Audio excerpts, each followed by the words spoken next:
우리는 지난 사도행전 20장에서 사도 바울이 밀레도 항구에서 에베소 교회 장로들을 다 불러 모아 고별 설교하는 장면을 함께 묵상했습니다. 이제 눈물의 작별 인사를 마치고 바울 일행이 드디어 출발을 합니다.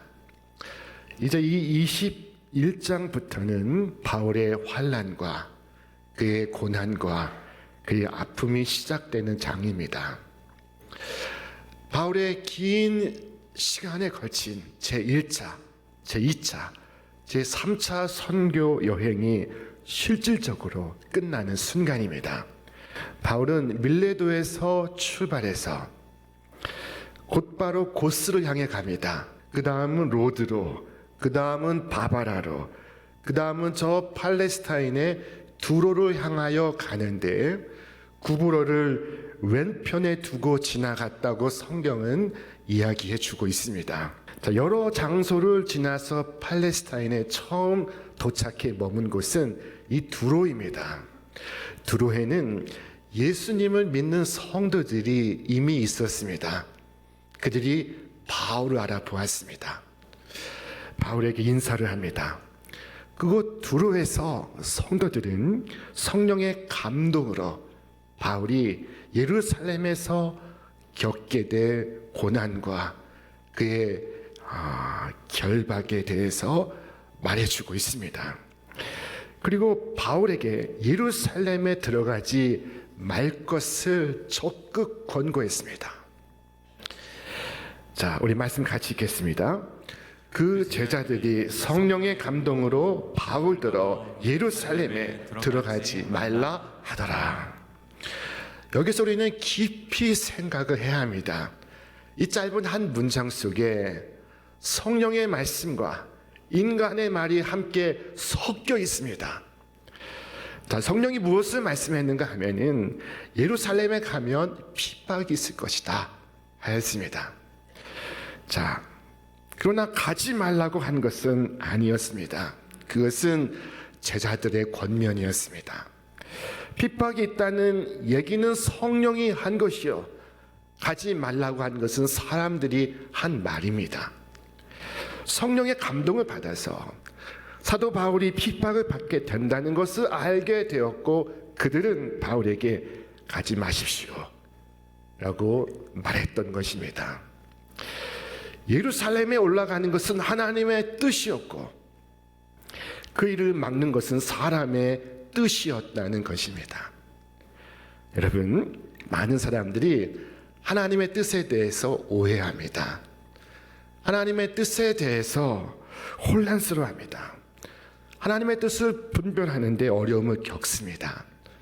많은 사람들이 하나님의 뜻에 대해서 가지고 있는 오해 중에 하나가 하나님의 뜻대로 하면 편안할 것이다. 하나님께서 인도하신 대로 가면 쉬울 것이다 라고 생각하는 것입니다. 여러분 보십시오. 들르는 곳마다 바울을 붙잡고 있습니다. 그의 발목을 붙들고 있습니다. 그에게 가지 말 것을 만류하고 있습니다. 그 이유가 무엇입니까? 수많은 사람들이 바울을 만류하고 있습니다. 여러분, 우리는 종종 하나님의 뜻을 내 생각에 끌어맞춥니다. 여기서 깊이 한번 생각해 보겠습니다. 바울과 그리고 다른 성도들 역시 성령의 감동을 받았습니다. 성령께서 분명히 사도 바울이 예루살렘에 올라가면 큰 핍박을 당하고 환난을 당할 것을 말씀해 주셨습니다. 그러나 문제는 해석이었습니다. 성령께서 사도 바울이 예루살렘에 가면 환난을 당하고 핍박을 받을 것을 보여주셨으므로 그들은 가지 말 것을 말하고 있었습니다. 왜요? 하나님의 뜻, 그것은 어려움이 없는 길이라고 생각하기 때문입니다. 하나님의 길, 그것은 힘든 길이 아니라고 믿기 때문입니다. 그래서 하나님께서 어려움이 있을 것을 보여주신 것은 가지 말라는 뜻입니다. 그래서 사도 바울이 가는 길에 어려움이 있을 것을 예측한 그들은 사도 바울의 예루살렘 행을 적극 가로막고 있었던 것입니다. 자, 그러나 사도 바울은 밀레도 항구에서 에베소 교회 장로들에게 무엇을 말했습니까? 오직 성령이 각 성에서 내게 증언하여 결박과 환난이 나를 기다린다 하시나 내가 달려갈 길과 오직 주 예수께 받은 사명 곧 하나님의 은혜의 복음을 증언하는 일을 마치려 하면은 나의 생명조차 조금 더 귀한 것으로 여기지 아니하노라. 바울은 다른 해석을 내려놓고 있었던 것입니다. 여러분, 이제 곧 가이사랴에서 일어난 사건을 살펴보면 바울의 선택을 보다 분명하게 이해할 수가 있습니다. 자, 바울 일행은 이 두로를 출발해서 돌레마이를 거쳐 가이사랴에 이르게 되었습니다. 바울이 가이사랴에 도착해서 유숙하게 된 곳은 초대교회 7 집사 가운데 하나였던 빌립의 집이었습니다. 여러분, 바울과 빌립이 20년 만에 만나게 되었습니다. 20년 전 예루살렘에 큰 핍박이 일어났을 때, 그때 예수 믿는 자들을 옥에 가두고 교회를 핍박하고 전멸하려 할 때 바로 그 중심에 이 바울이 있었습니다. 그때 빌립은 핍박을 떠나 피해 예루살렘을 떠났습니다. 그는 에티오피아 여왕의 신하였던 네시에게 말씀을 전했고 세례를 주었으며 해안가 도시를 돌며 하나님의 복음을 전파했습니다. 그리고 가이사랴에 정착하게 되었습니다. 그런데 그곳 가이사랴 빌립의 집에 사도 바울이 하룻밤을 신세를 지게 되었던 것입니다. 핍박하던 자가 복음 전도자가 되어 빌립의 집에 하룻밤을 청하게 된 것입니다. 여러분, 이것을 누가 상상이나 했겠습니까? 누가 꿈엔 듯 그릴 수 있었겠습니까? 자, 바울은 이 빌립의 집에서 성령 충만하였던 빌립의 딸들과 저 유대에서 올라온 아가보라는 한 선지자를 만나게 되었습니다. 이제 아가보의 예언입니다. 우리에게 와서 바울의 띠를 가져다가 자기 수족을 잡아매고 말하기를 성령이 말씀하시되 예루살렘에서 유대인들이 이같이 이 띠 임자를 결박하여 이방인의 손에 넘겨주리라 하거늘. 여기서 이 띠란 바울의 허리띠를 말하는 것입니다. 긴 천조각을 길게 붙여서 당시 허리띠로 삼고 있었습니다. 그런데 이 아가보라는 이 선지자가 그 허리띠를 가지고 자신의 수족을 묶습니다. 그리고 이 띠 임자가 예루살렘에 올라가면 이같이 결박될 것이라고 예언하고 있었던 것입니다. 그의 예언을 듣고 사람들은 다시 바울을 만류하기 시작했습니다. 바울에게 간절히 호소합니다. 눈물로써 말하고 있었습니다. 우리가 그 말을 듣고 그곳 사람들과 더불어 바울에게 예루살렘으로 올라가지 말라 권하니. 자, 그러나 바울은 이야기합니다. 우리 함께 읽겠습니다. 바울이 대답하되 여러분이 어찌하여 울어 내 마음을 상하게 하느냐. 나는 주 예수 이름을 위하여 결박당할 뿐 아니라 예루살렘에서 죽을 것도 각오하였노라. 사도 바울은 잘 알고 있었습니다. 그 역시 성령의 감동을 받고 있었습니다. 그가 예루살렘에 올라가면 그는 결박을 당하고 그리고 많은 어려움을 겪게 될 것입니다. 성령님은 예루살렘에 그가 가면 환난과 결박이 있을 것을 말씀해 주시고 있었습니다. 자, 그러나 해석이 달랐습니다. 바울은 이 성령의 감동을 어떻게 해석하고 있었는가 하면은, 그가 예루살렘에서 고난을 당하게 될 때 이상하게 생각하지 말라 하시는 뜻으로 해석하고 있었습니다. 예루살렘에서 결박을 당하고 어려움을 당할 때 이상한 일 당한다고 생각하지 마라. 내가 이미 너에게 말해 주었다는 것을 기억하라. 이런 일이 있으리라고 하지 않았느냐. 그러므로 무섭다고 피해 도망을 가지 마라. 붙잡혀라. 사람들이 너를 결박하면 결박을 당하여라. 사람들이 너를 묶으면 묶임을 당하여라. 어려운 일을 당하면 그대로 그것을 받아들여라. 여러분, 우리는 하나님의 뜻을 어려움이 없는 길이라고 자주 생각하고 있습니다. 왜 하나님께서 나에게 이 어려운 길을 주셨는가 한탄합니다. 하나님의 길은 쉬워야 하는데, 편해야 하는데 왜 내게 이 고난의 길을 주셨는가 한탄을 합니다. 여러분, 그러나 그렇지 않습니다. 우리 주께서 말씀하시지 않으셨습니까? 아버지께서 주신 잔을 내가 마시지 아니하겠느냐. 얼마나 많은 사람들이 사도 바울이 예루살렘 가는 것을 가로막았습니까?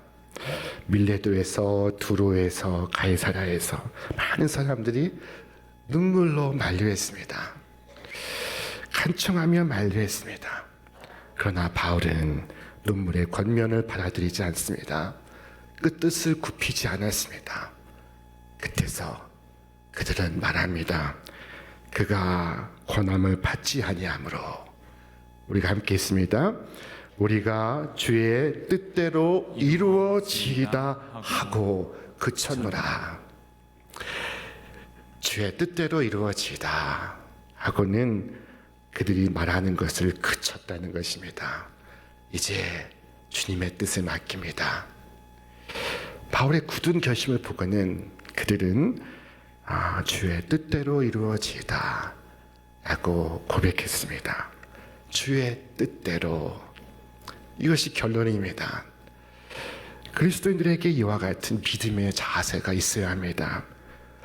인정으로 보아도 여건으로 보아도 도저히 허락이 안 된다 하더라도 이것이 주님의 뜻임을 발견했다면 주의 뜻대로 이루어지이다 라고 하는 아름다운 승복, 믿음의 승복을 해야 합니다.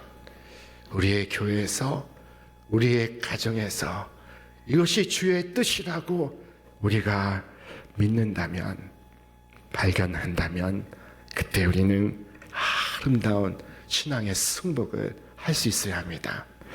하나님께서 우리 모두에게 이와 같은 믿음의 자세를 원하십니다. 오직 주의 뜻대로 이루어질 것을 바라는 차원 높은 믿음, 성숙한 믿음을 원하십니다. 예수님께서 겟세마네 동산에서 기도하실 때 이렇게 기도하셨습니다. 주님, 내 뜻대로 마시옵고 아버지의 원대로 하시옵소서. 우리 주 예수님의 관심은 하나님의 뜻을 이루는 데 있었습니다. 주께서 말씀하셨습니다. 내가 하늘에서 내려온 것은 내 뜻을 행하려 함이 아니요 나를 보내신 이의 뜻을 행하려 함이니라. 나를 내 가정에 보내신 것은, 일터로 보내신 것은 나의 뜻을 행하려 함이 아니요 나를 보내신 이의 뜻을 행하려 함이니라. 나를 보내신 분이 누구인지를 내가 깨닫는다면 나를 보내신 이의 뜻을 행하는 것이 나에게 최상의 영광이라는 것을 우리는 알게 될 것입니다. 여러분, 주님께서는 이와 같이 말씀하셨습니다. 우리 함께 읽겠습니다. 예수께서 대답하여 이르시되 인자가 영광을 얻을 때가 왔도다. 하나님의 뜻을 이루는 것은 주님께 희생이 아니라 영광이었던 것입니다. 누군가는 말했습니다. 인간이 가질 수 있는 가장 위대한 지식은 하나님의 뜻을 아는 것이요 인간이 이룰 수 있는 가장 위대한 업적은 하나님의 뜻을 행하는 것이다. 여러분, 주님께서 우리에게 뜻이 하늘에서 이루어진 것 같이 땅에서도 이루어지다 기도하라고 말씀을 하셨습니다. 그러므로 기도하시기 바랍니다. 주님, 내 뜻대로 마옵시고 주님의 뜻대로 하시옵소서. 내 원하는 대로 마옵시고 주님의 원하시는 것을 이루어 주옵소서. 내가 바라는 대로가 아니라 주님이 바라시는 일을 행하옵소서. 자, 여러분, 하나님의 뜻은 이 사도 바울을 로마에까지 보내는 것입니다. 로마에 가기 위한 가장 안전한 방법이 무엇일까요? 로마에 가기 위한 가장 쉬운 방법이 무엇입니까?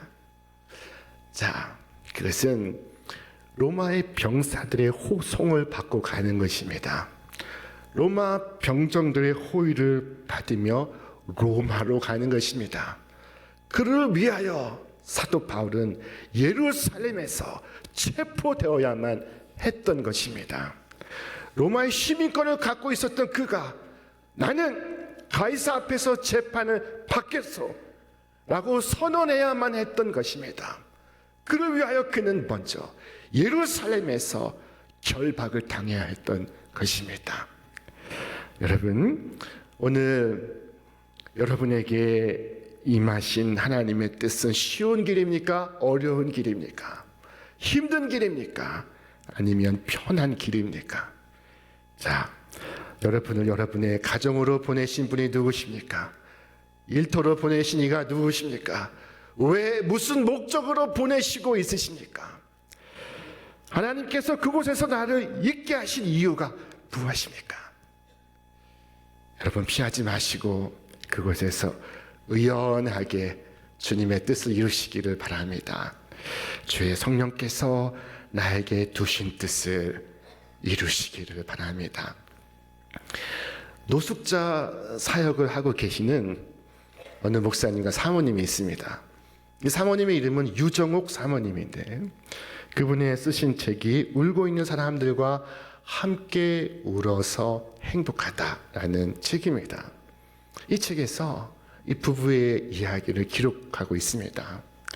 자, 이 부부에게는 아들 둘이 있었습니다. 사모님이 직접 낳은 아이들입니다. 그리고 아들 하나, 딸 하나가 더 있는데 그것은 하나님께서 거저 주신 선물이었습니다. 자, 어느 봄날에 교회에 남루한 옷차림을 한 남자가 교회를 찾아왔습니다. 지나가는 길에 예배를 드리러 왔다고 말했습니다. 그의 두 손엔 두 아이가 함께 손을 잡고 있었습니다. 마치 귀한 부모이라도 되는 것처럼 이 남루한 아버지는 두 아이를 소중하게 데리고 예배에 참석을 했습니다. 어디에서 왔는지 누구인지 말하지 않았습니다. 그 이후로도 여러 번 그렇게 교회에 나왔습니다. 철이 바뀌어도 옷은 바뀌지 않았습니다. 그 아버지는 그윽한 눈으로 두 아이들을 바라보고 있었습니다. 자, 그리고 그의 여름에 아주 무더웠던 날, 그 병색이 짙었던 남자의 아이에서 전화가 왔습니다. 다급한 목소리로 울면서 전화가 왔습니다. 사모님, 우리 아빠가 숨어 쉬지 않아요. 어떻게 해야 하나요? 이 갑작스러운 전화 소리에 이 사모님은 당황했습니다. 얘야, 밖에 나가서 누구든지 어른을 데리고 와라. 아버지를 반드시 병원으로 모시고 가야 한다. 내가 곧장 그곳으로 갈게. 그곳이 어디니? 사모님은 책에 이렇게 적었습니다. 나는 비로소 그곳이 성남인 줄 알았다. 우리 교회는 종로 5가에 있으니 바쁘게 떠나도 언제쯤 도착할 것인가? 몇 번 우리 교회에 나왔던 그 아이들의 아버지는 그렇게 세상을 떠났다. 초등학교 6학년 아들과 2학년 어린 딸을 이 세상에 남겨두고 빈소에는 아무도 오지 않았다. 먼 친척이 있기는 한 것 같은데 혹시 왔다가 이 아이들을 떠맡게 될까봐 오지 않은 것 같았다. 빈소를 지키며 나는 그 아이들의 아버지를 생각했다. 그 아버지는 왜 병든 몸으로 성남에서 종로 5가까지 와서 먼 곳에 우리 교회까지 와서 예배를 드렸을까? 무엇을 하나님께 기도했을까? 아마도 저 아이들을 부탁하지 않았을까? 병든 아버지의 기도 부탁을 받고 하나님은 부지런히 찾으셨으리라. 그 아이들을 잘 길러줄 새로운 부모를. 그 후보 중에 내가 뽑힌 것은 아닐까? 나는 가슴이 뛰기 시작했다. 하나님께서 우리 부부를 이렇게 착하게 여기셨다니, 우리 부부를 이렇게 믿으셨다니. 나는 남편에게 그 이야기를 했고 남편은 내 등을 두드려주며 자랑스러워했다. 아이들이 아버지는 벽자에 매장해주고 그리고 우리 부부는 아이들을 데리고 우리 집으로 왔다. 남자아이는 우리 큰애보다 커서 우리 집에 장남이 되었다. 그래서 우리 집엔 아들 셋, 딸 하나가 되었다. 그날부터 19평 아파트에 6 식구가 폭닥되기 시작했다. 큰 방엔 아들 셋이 자고 그리고 작은 방엔 딸 아이가 살고 우리 부부는 부엌 겸 거실에서 함께 살았다. 아침이면 하나뿐인 화장실에 길게 줄이 섰다. 나는 모든 것에 서툴고 잘 해낼 수 없었지만 마음만은 항상 나를 믿고 나에게 이 아이들을 서슴없이 맡기신 하나님의 나를 향한 믿음을 실망시켜 드리지 않으려고 최선을 다했다. 그리고 저 하늘나라에 가 있는 아이들의 아버지에게도 안심을 시켜주고 싶었다. 당신에게도 귀한 아이들이 내게도 가장 소중한 보물이 되었습니다. 나는 어버이날에 4개의 카네이션을 가슴에 달고 다닌다. 그러면 이 젊은 여자가 촌스럽게 카네이션을 저렇게 주렁주렁 달고 다니다니 하는 소리가 들린다. 그때 그래, 난 촌스러워요. 촌스러워도 나는 좋아요. 카네이션 4개나 받을 수 있는 엄마가 있다면 나와보라고 하세요. 자, 여러분, 어떻게 어려운 일을 당해도 이렇게 반응이 다를까요? 누가 주의 뜻이 쉬운 길이라고 편한 길이라고 말했습니까? 정말로 그렇습니까? 그러나 그 길을 기쁘고 의연하게 걸어가시기를 바랍니다. 우리가 비록 유정옥 사모님처럼 살 수는 없을지라도 우리는 그곳에서 보냄받은 그 자리에서 기도할 수 있습니다. 우리는 주께서 베푸신 용서를 베풀 수 있습니다. 우리는 우리의 동료들에게 친절한 말 한마디 건넬 수 있습니다. 우리는 우리의 아내에게 사랑합니다, 고맙습니다 말해줄 수 있습니다. 우리는 우리의 자녀들에게 애쓴다, 참 수고한다 따뜻한 말 한마디 건넬 수 있습니다. 우리는 주님의 온유와 겸손을 실천할 수 있고 하나님의 이를 향한 완전한 헌신을 본받을 수 있습니다. 여러분, 내가 주님의 뜻에 순종하겠다는 뜻을 분명히 하고 하나님께서 내 안에 깨닫게 하신 것을 순종하기 시작할 때, 그때 우리의 위대한 믿음의 여정이 시작될 것입니다. 여러분, 이와 같이 여러분의 가정에서, 일터에서 보냄받은 삶의 자리에서 주의 뜻을 이루고 사명을 이루시는 여러분과 제가 되시기를 주님의 이름으로 축원합니다.